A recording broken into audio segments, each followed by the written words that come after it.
एक पावन चरित्र है श्री भक्त गोपाल चरवाहे का।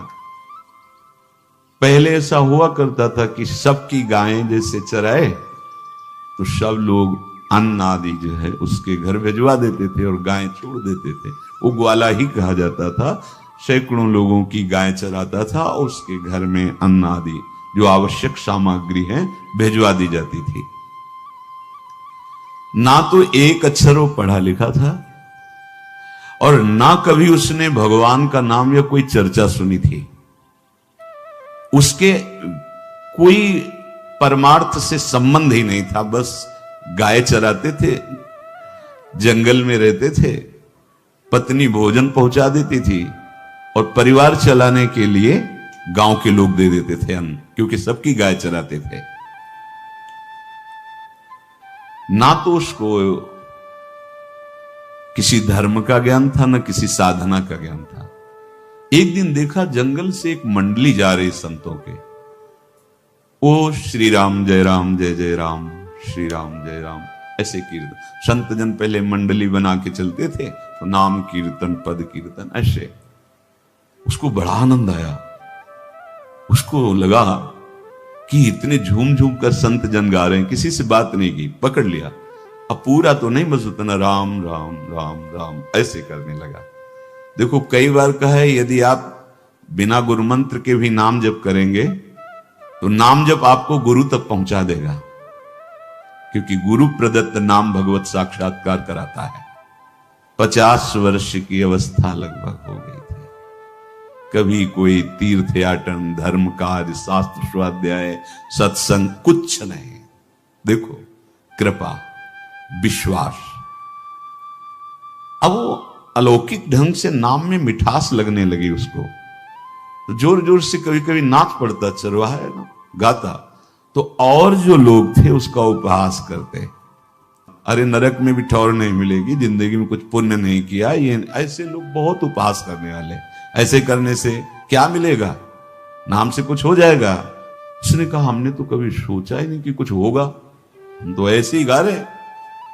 पर ये लोग उपहास कर रहे हैं, क्या गलत है क्या ऐसा गाना? जब तक दृढ़ ज्ञान नहीं होता तब तक माया फिसला सकती है। उसने कहा कि हम किसी लाभ के लिए, बैकुंठ जाने के लिए या कोई लाभ के लिए नहीं जपते, हमें तो अच्छा लगा, वो गा रहे थे संत जन तो हम गाने लगे। क्या सही में आप लोग समझते हैं कि ये गलत है? उनका तुम मूर्ख हो, तुम्हारी क्या समझ में आए? और उपहास करते उसका। उसके मन में एक बात आई, कोई ये प्रमाण दे दे मुझे कि ये जो मैं संतों के मुख से सुना नाम, ये परम सत्य है, ये परम सुखकारी है और इससे क्या वैकुंठ मिल जाएगा? कोई तो मिले मुझे। और जब किसी के हृदय में ऐसी आकांक्षा होती है तो वही मिल जाते हैं जो सबके हृदय की जानते हैं। एक दिन उसने देखा जब लोग दिल्ली की हंसी मजाक कर रहे थे, उसी समय एक लंगोटी पहने हुए, हाथ में कमंडल और दंड धारण किए हुए कोई वीतराग परमहंस जात दौड़ा, चरणों में गिर गया। महाराज महाराज, बस एक बात आप बता दीजिए, जो हम राम राम कह रहे हैं, ये लोग उपहास करते हैं, क्या इससे हमारा कल्याण हो जाएगा, वैकुंठ मिल जाएगा? तो उन्होंने कहा बेटा ये बहुत मंगल में भगवान का नाम है, पर हमें लगता है कि तुम्हें गुरुदेव की आवश्यकता है। यदि तुम गुरु कृपा पात्र बन जाओ तो इन उपहास करने वालों की बातें तुम्हारे मन में नहीं लगेंगी और निश्चित तुम्हें भगवत साक्षात्कार हो जाएगा। तुम्हें पैर पकड़ लिया और कहा महाराज आप ही गुरु बन जाओ ना हमारे, आप ही हमें मंत्र दे दो। तो उन्होंने कहा हम तो तीर्थ यात्रा में हैं, ऐसा हम नहीं कर सकते, पर यदि तुम भगवान से प्रार्थना करोगे तो तुम्हारे कल्याण के लिए सदगुरु प्राप्त हो जाएगा। इसलिए जैसे कोई पूछते हैं किसको सदगुरु बनाऊं, हम कहते किसी को नहीं, पहले भगवान को मानो, श्री हरि को, जगत गुरु श्री कृष्ण को, फिर उनसे प्रार्थना करो कि यदि आप आवश्यक समझते हो कि सदगुरु के रूप में आप आकर के हमारा कल्याण करेंगे तो मुझे पहुंचा दो, या आप स्वयं आ जाओ। मैं नहीं खोज कर पाऊंगा, मेरी वो दृष्टि नहीं है कि मैं किसी महापुरुष को पहचान सकूं। मैं तुमसे सत्य कहता हूं, सदगुरु की जो शरण में हो गया तो उसके जीवन नौका की डांट सदगुरु अपने हाथ में ले लेते हैं। फिर उसको कोई भय, कोई उपहास, कोई लज्जा नहीं सताती। वो सुख पूर्वक इस दुखद अपार संसार समुद्र से पार हो जाता है। पर बेटा, तेरे ऊपर भगवान की बड़ी कृपा है, क्योंकि तू संतों को मानता है। तू मेरी बात पर विश्वास कर ले, अंदर से तू एकांत में रो, तुझे सदगुरु मिल जाएंगे। अब ऐसा कहकर वो अपने राह में चले तीर्थ यात्रा के लिए। अब वो खोजता, एकांत में बैठकर देखता, कभी कभी वो पेड़ पे चढ़ जाता कि कोई संत तो नहीं आ रहे हैं। अब उसके लिए वहां भोजन पहुंच जाता, पाता, गाय देखता और बस खोज करता कि सदगुरु आ जाए, सदगुरु आ जाए। बहुत समय व्यतीत हुआ, पर उसका विश्वास नहीं टूटा कि संत ने कहा था कि तुम भावना करो कि सदगुरु आ जाएंगे। भगवान सदगुरु बन करके आ गए, वही है सदगुरु। देखा सामने से बड़े तेजस्वी महात्मा बड़े तीव्र गति से आ रहे हैं। वो दौड़ा, गुरुदेव गुरुदेव, चरणों में लौट गया। चरणों में जे ही गिरा तो एक बिजली सी दौड़ी उसके हृदय में। अब बात बन गई, गुरु मिल गए। वो खड़े हो गए, देखते ही सात्विक भाव उत्पन्न हो रहा है, आंसू निकलने लगे। देखते ही मन में आया कि जो संत कह रहे थे सदगुरु मिल जाएंगे, यही हमारे सदगुरु हैं। हृदय में उत्साह, आतुर आवाज, प्रभु मुझे भवसागर से पार करने वाला गुरु मंत्र दे दो। ऐसे थोड़ी दीक्षा दी जाती कि गली चलते दी जाए, दूंगा। जा पहले स्नान करके आ, फिर एकांत स्थान में बैठेंगे, फिर तेरे को उपदेश देंगे। बोला महाराज, मैं जंगली आदमी हूं, गाय चराता हूं, हमारा घर बार से कोई आना जाना नहीं, यही भोजन आ जाता है। संत ने कहा अच्छा स्नान करो। स्नान करके आए, एक पेड़ के नीचे, भाई मैं तुझे कुछ नियम दूंगा, कुछ शर्त। तो महाराज गंवार आदमी, ना हम आपका कोई नियम पालन कर पाएंगे, ना कोई व्रत पालन कर पाएंगे, ना कोई साधना कर पाएंगे। आप देख लो हमारी हालत, 50 साल का हूं, पढ़ा लिखा बिल्कुल नहीं, कोई धर्म कर्म नहीं जानता, गाय चराता हूं। मुझसे बहुत बातें नहीं सदेंगी, अगर एक कोई बात बता दो तो प्रण करता हूं जिंदगी में प्राण त्याग सकता हूं, पर एक बात, कोई एक नियम कोई दे दो। हमें बहुत नियम तो नहीं समझ में आएंगे, एक कोई बात बता दो कि ऐसा कर लेना और मंत्र जपना, तो हम प्राण त्याग सकते, पर आपकी आज्ञा उल्लंघन, पर बहुत हम बातें नहीं मान पाएंगे क्योंकि हमारे इतना ज्ञान नहीं है। गोपाल के वचन सुन करके बहुत प्रसन्न हुए संत भगवान। एक नियम तुझे देता हूं, हमारे आराध्य देव श्री कृष्ण हैं, गोविंद हैं। आज से तुम्हारे आराध्य देव गोविंद हुए, हाँ श्री कृष्ण है। बिना उनको पवाए तुम्हें पाना नहीं है, बस यही तुम्हारे लिए नियम है। तुम्हारे पास जो आवे, सूखी रोटी, दूध, छाछ, जो भी, बिना उनको पवाए पाना नहीं है। सीधा सरल आदमी। गुरुदेव प्राण चाहे चले जाएं, बिना उनको पवाए आज के बाद कभी जिभ्या पे कुछ नहीं जाएगा, ऐसा गुरुजन आदेश करते हैं वैष्णव मार्ग के पथिकों को कि जल भी बिना अर्पित किए मत पियो। अगर आप बिना अर्पित किए पीते हैं तो आपकी बुद्धि में इष्ट देव के प्रति ममत्व तो नहीं आ पाएगा, नहीं आ पाएगा। अब तो गोपाल नाच पड़ा कि गुरु मिल गए, गुरु मंत्र मिल गए और इष्ट का पहचान मिल गई। उसी समय घर से भोजन आया, वही कभी चटनी रोटी, ऐसे ही बैठा एकांत वृक्ष के नीचे, आओ गोविंद भोग पाओ।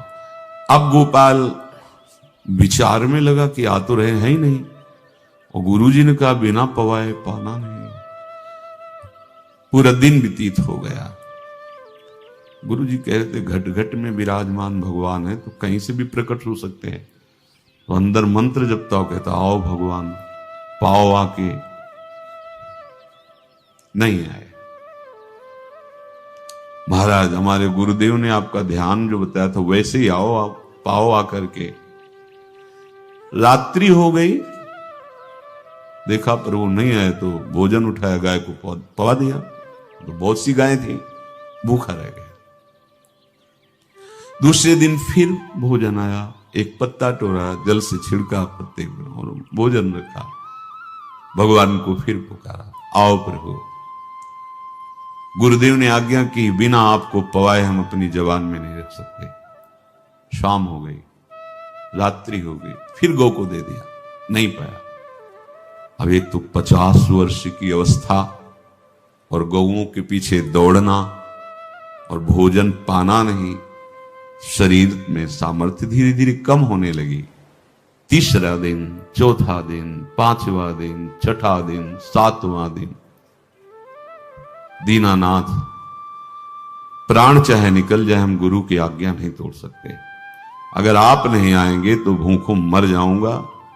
पर हम ये बात देखो, ये बात चरवाहा है, कोई साधना पूर्व की नहीं। गौ सेवा के प्रताप से उससे संतों में प्रीति हो गई, नाम की कृपा से, गुरु की कृपा से नामी की प्राप्ति की चाह। ऐसे कई दिन व्यतीत होते गए, अस्थि मात्र हो रहे शरीरा।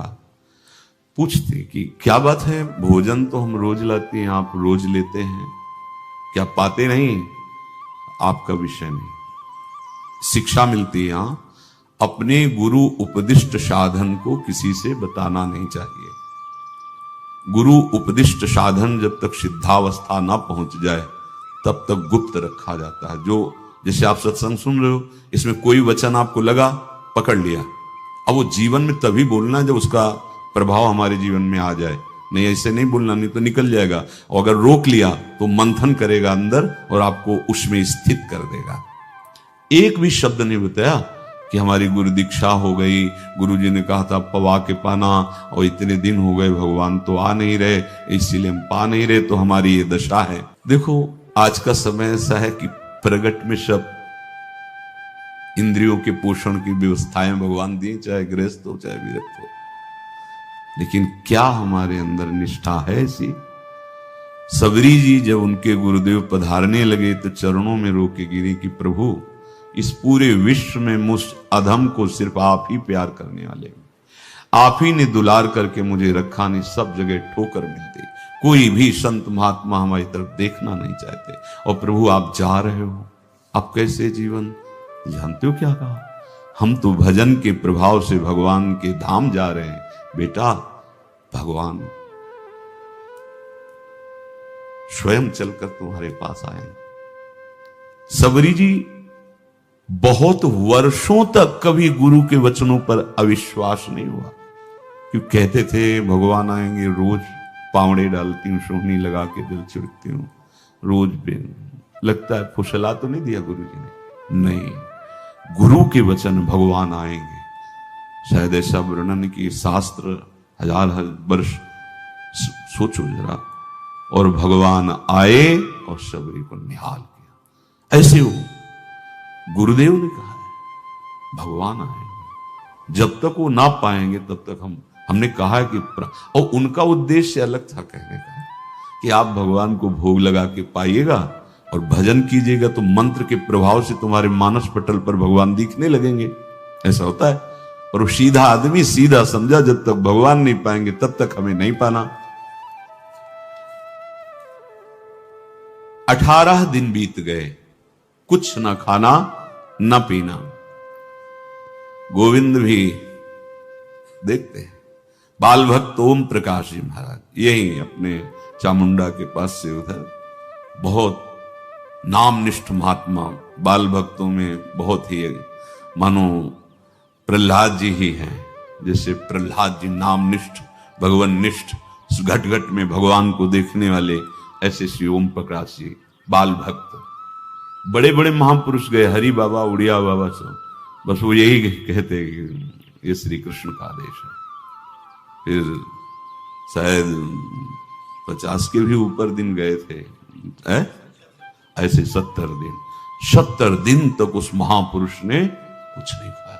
सशरीर अंतर्ध्यान हुए, आज समाधि उनकी बनी। जब महत्व भगवान का जग जाता है तो शरीर का महत्व नहीं। अच्छा, प्राणनाथ जब प्राणों का पोषण कर रहे हैं तो अन्न में भी तो प्राणनाथ की ही दी हुई शक्ति है, तो बिना अन्न के भी उनका पोषण हो रहा है। पर ये भागवती का आदेश से, मनमानी करने से नहीं। मनमानी करने में फिर मार्ग रुक जाएगा। भगवान आदेश करते हैं अपनी वाणी से, युक्ताहार विहार से, उचित आहार विहार, वो तो भगवद आदेश होता है। 18 दिन बीत गए। 19वें दिन जब भोजन आया, पेट के आते सब सिकुड़ गई थी। वैसे ही 50 वर्ष के थे, आंखें धस गई थी, उठने की ताकत नहीं। पत्नी ने फिर कहा कि आप कुछ तो बताइए कि क्या आपको कोई रोग हो रहा है? आप भोजन नहीं पा रहे, मैं रुक जाऊं यहीं आपकी सेवा के लिए, या आप घर चलिए? कोई उत्तर नहीं। आप जाइए, हम ठीक हैं। ऐसा फिर धीरे से पत्ता लाए, छिड़का भगवान और पाव आकर के। शाम हो गई, फिर गाय को दे दिया। विचार कर लिया कि अब मरना ही है। मुझ जैसे अधम के पास भगवान तो आएंगे नहीं, वो तो भगवान है। पर मैं अपने गुरु के वचन नहीं तोड़ सकता, मर चाहे जाऊं। 27 दिन व्यतीत हो गए, एक कवल भी अन्न नहीं पाया। न चलने की शक्ति थी, न पत्ता लाने की शक्ति थी, न जल छिड़कने की शक्ति थी। जिस पात्र में भोजन लाई थी, लेटे ही लेटे खोला और कहा, प्रभु मुझे पता है आप इस शरीर से नहीं मिलोगे, पर आप जान लो मैं अपने गुरु की आज्ञा का उल्लंघन नहीं करूंगा। ये मतलब जितने महान हुए हैं सब निष्ठाओं में निष्ठावान हुए हैं। अपने लोग फिसड्डी हैं, जरा सा कोई दुख, जरा सा कोई सुख, फिसल जाते हैं। प्राण अनंत जन्मों की बिगड़ी 27 दिन क्या होते हैं? क्या होते 27 दिन? अनंत जन्मों का जमा कूड़ा करकट भगवान साफ कर रहे हैं। ये जो तन्मयता, गुरु निष्ठा, जो प्राण भूख से व्याकुल, सब भस्म हो रहे हैं पाप अनंत जन्मों के। अनंत जन्मों, जैसे हम सोचे कि भगवान इतने निर्दयी कैसे हैं? नहीं निर्दयी। आत्मा को कुछ फर्क नहीं पड़ता, और शरीर ने जो किए हैं जन्म जन्मांतरों के, वो निष्ठा के कारण दुख नहीं पहुंचेगा। निष्ठावान को दुख नहीं पहुंचता, वो आपको दिखाई देगा दूर से, उसको दुख नहीं पहुंचता, क्योंकि निष्ठा का कवच है, वो कभी कोई भेद नहीं सकता। किसी भी माया के यंत्र में ताकत नहीं कि निष्ठा को भेद सके, उसी को निष्ठा कहते हैं, नहीं भेद पाए। 27वां दिन है। पति की दशा देख करके कहा, स्वामी अब तो आप कहोगे भी तो मैं नहीं जाऊंगी। हम आपकी दशा, इशारे से कहा, आज भर चली जा, क्योंकि उसको लग रहा था आज प्राण निकल जाएंगे। आज भर चली जा, फिर कल से जैसी तेरी आज चली जा। इशारे से, बोलने की भी सामर्थ्य नहीं थी। गोपाल के आंसुओं की धारा चल रही, पड़े पड़े धीरे से खोला जो भोग है, और अंतस्थल, आज बोल भी नहीं पा रहे, अंतस्थल से कह रहे, प्रभु अब चाहे आके पालो या लिवा जाके पवा देना, देख लो आप, आखिरी है, आके पालो या लिवा जाना, अपने यहां पवाना, क्योंकि हमारे यहां तो पाए नहीं आप। बड़े प्रेम से अंदर से आवाज आई, गोपाल।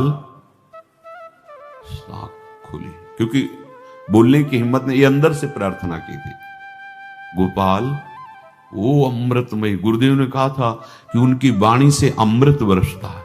एकदम आंख खुला, देखा वही पीतांबर, वैसे ही मोर मुकुट, वही मुरली, वही करधनी, वैसे नूपुर, वैसे ललित त्रिभंगी। गुरुदेव ने जैसा वर्णन किया था वैसा ही सुंदर रूप गोपाल के सामने। प्रभु मुखमंडल की मनोहरता देखकर निहाल हो गए, निहाल कर देंगे। थोड़ी पीड़ा सहना सीखो, सहत सहत बाढ़े भगति, ग्रह तन गुरु हितगार, ग्रह तन गुरु हितगार, हार अपनी करिमा। सेवक जी कह रहे हैं, देखो गृह तन गुरु हित गार हार अपनी कर, तन मन प्राण गुरु वचनों पर न्यौछावर, जो भी सहना पड़े सहूंगा। मिल गए प्रभु, प्रभु दूर नहीं है। प्रिया प्रीतम बहुत कृपालु हैं।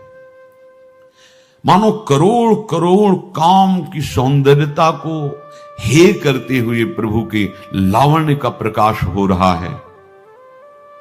मनहारिणी मुरली, जैसे कहा था अधरों में रख, वैसे अधरों में विराजमान। अच्छा, खास बात ये, ना कोई गाय देख पा रही, नहीं कोई और चरवाहा देख पा रहा। ये भगवान, जैसे इस सभा में किसी से बात करें भगवान, किसी से मिले तो पास बैठा व्यक्ति भी नहीं देख पाएगा, ना जान पाएगा, क्योंकि प्राकृतिक इंद्रियां, प्राकृतिक शरीर, और वो चिदानंद में, वो तो जिसको दर्शन देंगे तो पहले दृष्टि प्रदान करते हैं। भगवान जिससे मिलते हैं पहले दृष्टि प्रदान करते हैं, तो गुरु रूप से दृष्टि प्रदान। ये जो अंतर में पुकारा ना, वो अंतर दृष्टि खुल गई, सामने देखा। इतना सुंदर विश्व मोहिनी भगवान श्री हरि का ललित त्रिभंगी रूप कि गोपाल की आंखें नहीं टिकी। इतना सुंदर रूप, आंखें भगवान के तेज के आगे बंद हो गई। जो भी बंद हुई तो देखा मानस पटल पर वैसे ही ललित त्रिभंगी। फिर खोला, देखा सामने भगवान मुस्कुराए, सामर्थ्य प्रदान की। देखो अर्जुन के साथ ही तो खेलते हैं भगवान सखा भाव से, रथाक रहे हैं, लेकिन भगवान का विराट स्वरूप देखने की सामर्थ्य अर्जुन में थी क्या? दिव्य दृष्टि प्रदान की। फिर भी कांप रहे थे अर्जुन जी भगवान की दिव्य दृष्टि संपन्न नेत्रों से उस विराट महिमा को देखकर कांप रहे थे अर्जुन। ये तो माधुर्य रूप प्रभु का है। उसने मानो इशारा किया प्रभु को कि हमारी सामर्थ्य में मैं सकिल कर आ जाऊं, नजदीक आप आ जाओ। आ गए, अपना माथा प्रभु के चरणों में रखा, आंसुओं से भगवान के चरणों का प्रक्षालन कर रहा। देखो, गांव का गाय चराने वाला ग्वारा, जिसको कोई धर्म कर्म का ज्ञान नहीं, कोई भक्ति का ज्ञान नहीं, कोई शास्त्र का ज्ञान नहीं, भगवान ने फिर उसको उठाया और अपने हृदय, ज्यों हृदय से लगाया, हष्ट पुष्ट स्वस्थ सब, अंतर बाहर पूर्ण, कोई पीड़ा नहीं, कोई दुख नहीं, बिल्कुल तेजस्वी स्वरूप। भगवान की स्पर्श की महान सामर्थ्य है। बाली ने बहुत मारा ना सुग्रीव को, तो कर परसात सुग्रीव शरीरा, जे इस पर सारी पीड़ा गई। भगवान अमृत सावी है, भगवान दिव्य चिदानंद भाव देने वाले हैं।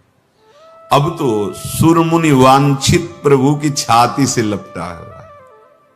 ये ऐसा ना सोचो कि कहानियां हैं, ऐसा ये सत्य विषय आप भी प्राप्त कर सकते हैं। इसी के लिए रोज सत्संग होता है। जो भगवान से लिपट कर छाती में अश्रु की बूंदे, वो भगवान ये था माम प्रपद्यन्ते, भगवान की अश्रु बूंदों से गोपाल का अभिषेक हो रहा है। मानो सुदामा मिलन हो रहा है। जैसे भगवान को दैन्य बहुत प्रिय है। तभी भाई जी महाराज कहते हैं एक पद में कि बुद्धिहीन बना दो हे भगवान, हमें बुद्धिहीन बना दो। ये जो बहुत बुद्धि चलती है ना, इसके लिए दौड़ भाग है। नहीं, सीधे प्रभु हमारे हैं, हम प्रभु के हैं। नाम जप आश्रय भगवत प्राप्ति निश्चित। भगवान बोले, प्यारे गोपाल अब तो रो मत, देख मैं तेरे प्रेम में पगी हुई ये जो सूखी रोटियां हैं अभी पाता हूं। वो भगवान बैठ गए और उसके घर की जो रोटी थी उसे, देखो मुझे त्रिभुवन का कोई भी भोग प्रसन्न नहीं कर सकता गोपाल, मुझे त्रिभुवन का कोई भोग प्रसन्न नहीं कर सकता। इस बात को समझो। जिनको ये भ्रम हो कि हम अधर्म से कमा के 56 भोग लगा के प्रभु को प्रसन्न कर लेंगे, तो ये बात सुनो। कह रहे मुझे त्रिभुवन का कोई भोग प्रसन्न नहीं कर सकता, मैं ऐसे ही अन्न की चाह रखता हूं। भगवान के वचन, जैसे दुर्योधन का महल का सब वैभव त्याग के, स्वागत ठुकरा के और विदुरानी जी के हाथ का छिलका पाया, मैं ऐसे ही अन्न की चाह रखता हूं, भगवान कहते हैं, बलिहारी है। कभी प्यार से एकांत में रो के इनको पवाना सीखो। भले आप इतनी कटोरी में सब्जी, 2 रोटी, और अगर दैन्य भाव से कि नाथ कहां आप और कहां, कैसे आपको पवाएगा, जो छवि है ना, पंखा करते जाओ ऐसे बीच बीच में, जल पिला, देखो ना, ये था माम प्रपद्यन्ते तास्तते भजम। आप जैसा मानोगे वैसा ही वो व्यवहार करेंगे, पक्का समझ लो। गोपाल जो सच्चे हृदय से मुझे पुकारता है, मैं अवश्य उसको मिलता हूं। जो प्रेम पूर्वक मुझे पवाता है, मैं अवश्य उसका पाता हूं। पत्रम पुष्पम फलम तोयम ये में भक्त्या, भक्ति पूर्वक जो पवाया। भक्ति पूर्वक का मतलब दैन्य। अभक्त में अहंकार होता है, देखो ये किया मैंने, वो भगवान स्वीकार नहीं करते। वो आपका शुभ कर्म बन सकता है, अब वो भी धर्म से कमाई की है तो, पर भगवान की प्रसन्नता का हेतु होगा दैन्य। जहां भी देखो, हमारे स्वामी को जहां भी देखो दैन्य में बिके हुए पाए गए, दैन्य में। और ये दैन्य किसी बाजार में नहीं मिलती, ये दैन्यता बनावटी नहीं होती, ये वस्तुता हृदय की होती, भगवत प्रदत्त ही होती है। पर जो संत सदगुरुदेव की आज्ञा का अक्षरशः पालन करे तो इस दैन्य का निश्चित प्रादुर्भाव हो जाएगा, अहंकार गलित हो जाएगा। वत्स, मैं किसी भी वस्तु का कभी भूखा नहीं हूं। मानो गोपाल के बहाने से हमको समझा रहे हैं, क्या चाहिए भगवान को, क्या चाहिए? कुछ भी कर लो, माना कि तुम तात्कालिक वर्तमान दुख को मिटा सकते हो, तात्कालिक, लेकिन संपूर्ण दुखों को मिटाने के लिए हरिनाम गरज रहा है, राधा नाम गरज रहा है। आपसे प्रार्थना है, समझो इस बात को। कलयुग केवल नाम आधारा। देखो, सुन के राम राम शुरू किया, मिल गए सिद्ध सदगुरुदेव, दे दिया मंत्र, बता दी निष्ठा, और मिल गए भगवान। और भगवान कह रहे हैं, अब तेरे जीवन में कभी दुख का लेस नहीं रहेगा, तू अब घर जा, अब किसी की गाय चराने की जरूरत नहीं है, कुल परंपरागत तेरे लक्ष्मी बढ़ती रहेगी, तुझे कुछ करने की जरूरत नहीं। देखो, बड़े बड़े सोने के पहाड़ किसी सुनार ने बनाए क्या? प्रभु ने तो बनाया। भगवान हंसते हंसते समझ ही नहीं पाए और अंतर्धान हो गए। अभी गोपाल कुछ अपने मन भर के देख नहीं पाया था, कह नहीं पाया था, भगवान अंतर्धान हो गए। अब तो चिल्ला चिल्ला के रोने लगा और विवश होके आंख मूंदी तो देखा उसके मानस पटल पर छाए।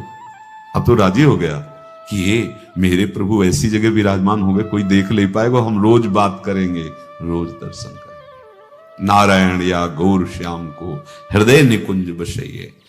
तो इसलिए धैर्य धारण करके, कितना भी कष्ट हो, अब पीछे मत हटो, फिसलो मत। माया अपने पार्षदों को भेजेगी।